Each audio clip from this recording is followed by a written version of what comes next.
السلام عليكم وتحية طيبة للجميع. دابا شوفوا كيفاش الإعلام الجزائري في القناة الأولى، هذه راه قناة رسمية عمومية، كيف كتتفادى ذكر اسم المغرب خلال تقديمها لجدول المباريات ديال نهار الثلاث، زعما ديال البارح. كيفاش أنها تكلمات على جدول المباريات، بحيث قالت الكويت غادي تقابل المصرة، والسعودية غادي تقابل عمان، وما ذكرتش بأنه المغرب غادي يتقابل مع جزر القمر.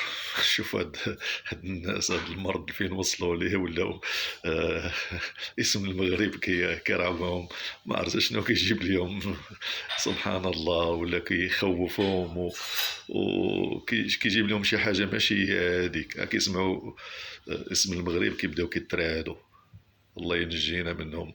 السلام عليكم ورحمة الله وبركاته.